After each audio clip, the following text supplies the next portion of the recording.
ये प्रेस वार्ता गौतम अडानी के विषय में है, इसलिए जो चैनल इसको आगे प्रसारित ना करना चाहते हो वो इसे तुरंत रोक लें। कहीं इस चक्कर में आप लोगों की नौकरी पे बात आए तो ठीक नहीं है। हाल ही में इस बात की चर्चा भारत के सोशल मीडिया पे पूरी तरीके से गर्म है। गौतम अडानी और उनके भतीजे सागर अडानी के ऊपर यूनाइटेड स्टेट्स ऑफ अमेरिका के डिपार्टमेंट ऑफ जस्टिस और US security and exchange commission, जिसको SEC कहा जाता है, उनकी तरफ से एक मुकदमा शुरू किया गया था। कार्रवाई शुरू की गई थी नवंबर 2024 को और उसके विषय में 21 सितंबर 2024 को अडानी के नाम पे सम्मन इशू किए गए और कहा गया कि आप 21 दिन के अंदर इसका जवाब दीजिए। ये उनके एक अमेरिका के एड्रेस पे और एक अहमदाबाद के एड्रेस पे ये सम्मन इशू किए गए हैं। मजेदार बात यह है कि अभी तक ये सम्मन अडानी जी तक नहीं पहुंचे। यूएस से चले हैं, 6 महीने हो गए मगर पहुंच नहीं पा रहे हैं।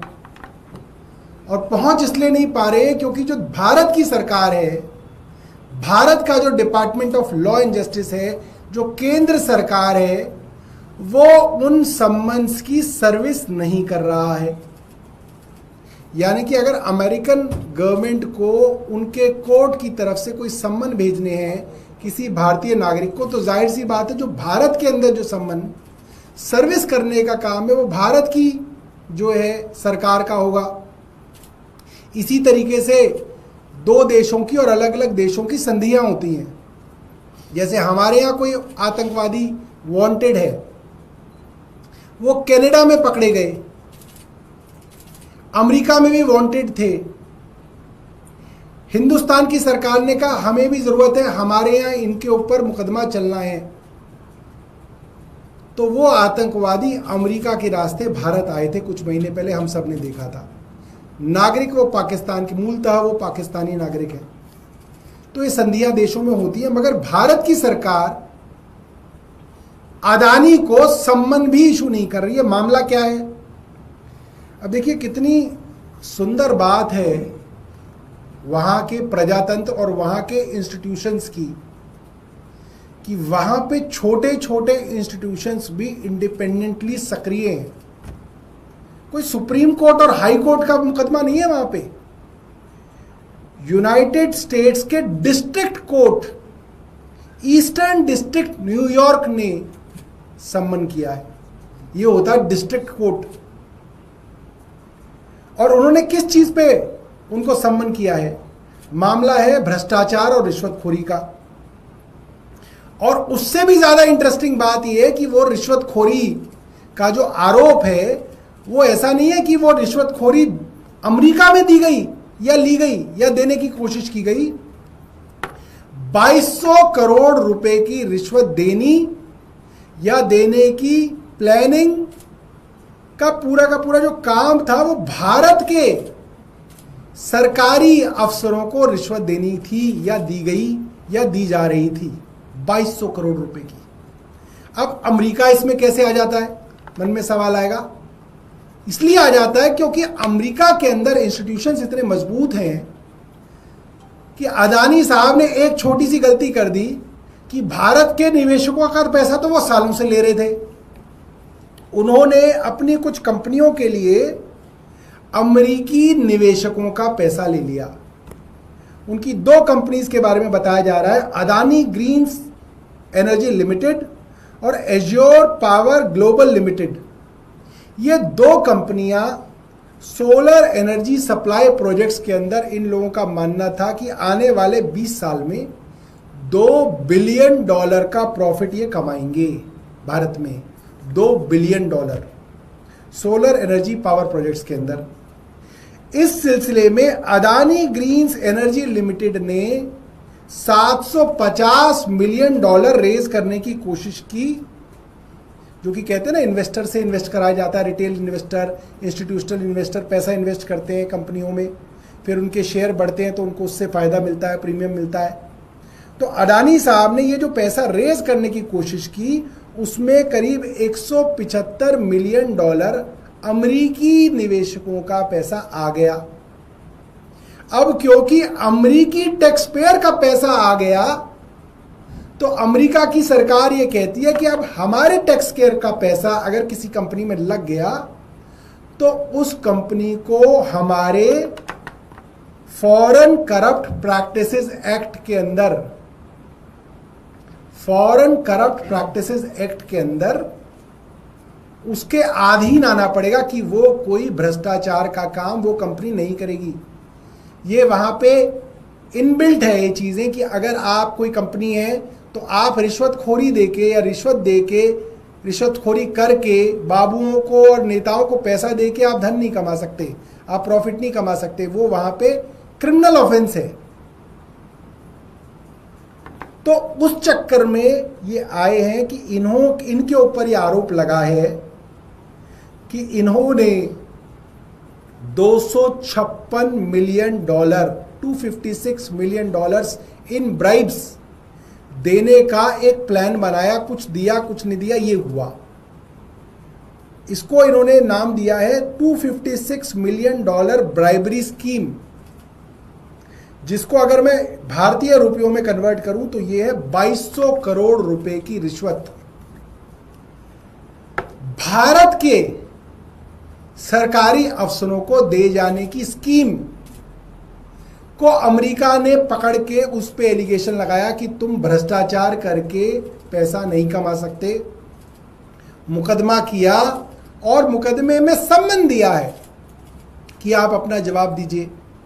अब हमारे किसी एमएलए पे मुकदमा होता है तो भारतीय जनता पार्टी क्या कहती है, अरे आप जाइए ना, आप कोर्ट में जाइए, आप इन्वेस्टिगेशन एजेंसी के सामने जाइए, आप ईडी के पास जाइए, आप सीबीआई के पास जाइए, और अगर आपको कुछ कहना है तो आप कोर्ट में जाइए। यही कहती है भारतीय जनता पार्टी। हर प्रवक्ता उनका छोटे से छोटा आदमी यही समझा रहा है। तो हम भी अदानी जी को कह रहे हैं, अरे जाइए ना, कोर्ट में जाइए, इन्वेस्टिगेटिंग एजेंसी आपको बुला रही है, आप अमेरिका जा ही नहीं रहे, आप भाग रहे हैं। और केंद्र सरकार क्यों इसके अंदर अपनी बेइज्जती करा रही है? केंद्र सरकार क्यों पूरी दुनिया के अंदर बदनामी ले रही है कि साहब एक ये केंद्र सरकार है जो इनके यहां एक इतना बड़ा उद्योगपति जिसके ऊपर भ्रष्टाचार के आरोप लगे हैं, अमेरिका की कोर्ट उन्हें बुला रही है कि अपना जवाब दो, और भारत सरकार कह रही है हमें अदानी नहीं मिल रहा, उन्हें अदानी नहीं मिल रहे कि वो सम्मान दे सके उनको। 6 महीने हो गए और ये आरोप कोई भारत सरकार पे पहली बार नहीं लगे हैं, आरोप तो बहुत लगते थे। कीनिया में एक पैटर्न है आरोपों का जो लगभग कई वर्षों से भारत के प्रधानमंत्री नरेंद्र मोदी जी के ऊपर लग रहे हैं कि जहां जहां ये विदेशों में जाते हैं, विदेशी यात्राएं करते हैं, या इनसे मिलने कोई विदेश की सरकार का प्रधानमंत्री या राष्ट्रपति आता है, उसके आसपास ही अदानी साहब को उस देश में कुछ बड़ा कॉन्ट्रैक्ट मिलता है। ये लगातार एक पैटर्न सामने आ रहा है और इस पे आरोप लग रहे हैं कि इसके अंदर कुछ गड़बड़ी है, ये इतना साफ नहीं है जितना दिख रहा है। और इसके कई उदाहरण हैं, आप गूगल कर लीजिए। कीनिया में प्रधानमंत्री नरेंद्र मोदी कीनिया के प्रधानमंत्री रूटो से नई दिल्ली में मिले दिसंबर 2023 में, और उसके कुछ दिनों बाद अदानी साहब को $1.85 बिलियन की एयरपोर्ट लीज का कॉन्ट्रैक्ट मिल गया। $736 मिलियन का पावर ट्रांसमिशन लाइंस का कॉन्ट्रैक्ट मिल गया। कीनिया के अंदर हंगामा हो गया, कीनिया के लोग सड़कों पे प्रोटेस्ट करने के लिए उतर गए। वहां के विसल ब्लोअर सरकार के पीछे लग गए कि इसमें भ्रष्टाचार हुआ, इसमें गड़बड़ी हुई है। कोर्ट को कॉन्ट्रैक्ट सस्पेंड करना पड़ा और दूसरा कॉन्ट्रैक्ट वहां के राष्ट्रपति को सस्पेंड करना पड़ा। कीनिया में 2024 नवंबर में सस्पेंड हो गया।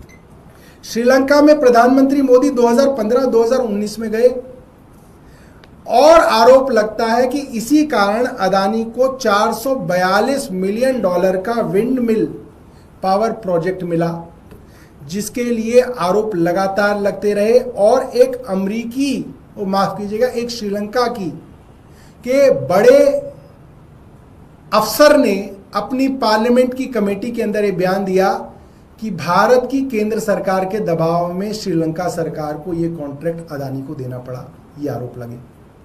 इसके बाद बांग्लादेश के अंदर मोदी 2015-2021 में गए, आरोप लगे कि अदानी को वहां पे $1.7 बिलियन की पावर सप्लाई की एक डील मिली, जिसके ऊपर भी एलिगेशंस लगे कि इसके अंदर भी कुछ गड़बड़ी है, और वहां पे भी इसको लेके काफ़ी प्रोटेस्ट हुए, और आपकी जो सरकार है वो इसकी वहां पे जांच करा रही है। इसी तरीके से प्रधानमंत्री जब तंजानिया में मिले, ऑस्ट्रेलिया में मिले, जापान में मिले, मलेशिया में मिले, ईरान में मिले, ओमान में मिले, सभी देशों में जब जब प्रधानमंत्री की उनके देशों में उनके राष्ट्रपति और प्रधानमंत्री से मुलाकात हुई, उसके आसपास ही अडानी को उन देशों में बड़े बड़े कॉन्ट्रैक्ट्स मिले।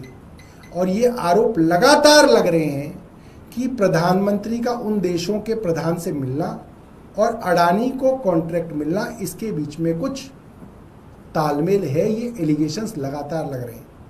अब तक सिर्फ एलिगेशंस थे, मगर अब जो यूएस डिपार्टमेंट ऑफ जस्टिस और न्यूयॉर्क के ईस्टर्न डिस्ट्रिक्ट के कोर्ट का जो सम्मन है, जो नवंबर में अडानी के नाम पे भेजा गया, वो अब तक भारत सरकार ने उसकी सर्विस नहीं की। ये एलिगेशन नहीं है, ये प्रमाण है, ये एविडेंस है कि भारत की केंद्र सरकार सीधे तौर पे अमेरिकी कोर्ट के अंदर जो जुडिशियल प्रोसीडिंग्स हो रही हैं, भ्रष्टाचार के आरोपों को लेकर जो जुडिशियल प्रोसीडिंग हो रही हैं, उसके अंदर भारत की सरकार अडानी को सीधे तौर पे बचा रही है। और मुझे लगता है इससे देश की छवि पे बट्टा लग रहा है। बहुत बहुत धन्यवाद। किस आधार पे ये आरोप आप लगा रहे हैं? क्या आपके पास कागज हैं, कोई डॉक्यूमेंट प्रूफ है जिसके थ्रू एस्टैब्लिश कर सकते हैं आप ये आरोप? देखिए सर, पूरे सोशल मीडिया पे कल से ये सम्मन घूम रहा है। आजकल तो किसी चीज़ को आपको वेरीफाई करना हो तो आप ग्रॉक से पूछ लेते हैं। हमने ग्रॉक से पूछ लिया और ग्रॉक ने हमें बता दिया कि हाँ, ये सम्मन गौतम अडानी जी और उनके भतीजे या भांजे जो भी हैं, क्योंकि अंग्रेजी में नेफ्यू लिखते हैं, सागर अडानी, उनके नाम पे आया है। और ये सम्मन जो है 21 सितंबर 2024 को इशू हुआ है। इससे रिलेटेड कई सारी न्यूज़ स्टोरीज भी आप देखेंगे, गूगल पे आपको मिल जाएंगी। और जिस तरीके से केंद्र सरकार चुप है और अमित मालविया चुप है, जो 1 घंटे में मुझे लगता है 30-40 ट्वीट करते हैं, अगर अमित मालविया भी चुप हैं तो इसके अंदर मुझे लगता है इसका मतलब केंद्र सरकार चुप है, कुछ छुपा रहे हैं अमित मालविया और उनकी पार्टी। सौरभ, एक अलग सा सवाल है कि 10 साल पुराने और 15 साल पुराने डीजल पेट्रोल के वाहनों पर जो प्रतिबंध लगा था, उस पर अदालत ने कहा है कि इन पर कोई भी दंडनीय कार्रवाई नहीं की जाएगी, तो एक राहत मिली है लोगों को। देखिए, ऐसा है, कोर्ट का डिसीजन आ रखा था 2014 का एनजीटी का, उसको सुप्रीम कोर्ट में कोई गया और 2018 में सुप्रीम कोर्ट का डिसीजन आ गया था। अब 2018 से 2025 तक अरविंद केजरीवाल की सरकार बनी चली, हमने तो कभी पेट्रोल डीजल बंद नहीं किए पेट्रोल पंप पे। 21 फरवरी को भारतीय जनता पार्टी की दिल्ली में सरकार बनी, 1 हफ्ते के अंदर 1 मार्च पे बाइट पड़ी हुई है सिरसा जी की। मनजिंदर सिंह सिरसा ने बाइट देके ये कहा कि अब हम पेट्रोल डीजल 31 मार्च से नहीं देंगे। उससे पहले कोई सीएक्यूएम का आदेश नहीं आया था। ये मैं बार बार आपको ऑन रिकॉर्ड कह रहा हूं, ये मनजिंदर सिंह सिरसा के दिमाग की उपज थी, मैं चैलेंज करके कह रहा हूं। उसके बाद अप्रैल में सीएक्यूएम के अंदर ऑर्डर आया। सीएक्यूएम को इन्होंने ही कहा होगा, इन्हीं की सरकार ने बनाया सीएक्यूएम। सीएक्यूएम ने ऑर्डर दे दिया, जुलाई में दिल्ली में हाहाकार मच गई, पब्लिक ने इनको जो है कोसना शुरू किया, हम लोगों ने इनके खिलाफ प्रेस कॉन्फ्रेंस करनी शुरू करी। तो अब आनन फानन के अंदर इनको कोर्ट जाना पड़ा, वरना सब कुछ ठीक चल रहा था, कोई दिक्कत नहीं थी। इन्होंने खुद रखी हुई कुल्हाड़ी पे पैर मारा जाके, ये ऑन रिकॉर्ड है और जो भी मैं बता रहा हूं। अब जो है वो कह रहे हैं साहब हमने बचा लिया। अरे मरवाया ही तुमने था, बचा क्या लिया तुमने? फंसाया ही दिल्ली वालों को तुमने था। और अभी कोई पूरी राहत कोई ना मिली है, अभी तो कोर्ट ने टेम्परेरी स्टे मत दिया है, देखते हैं क्या होता है।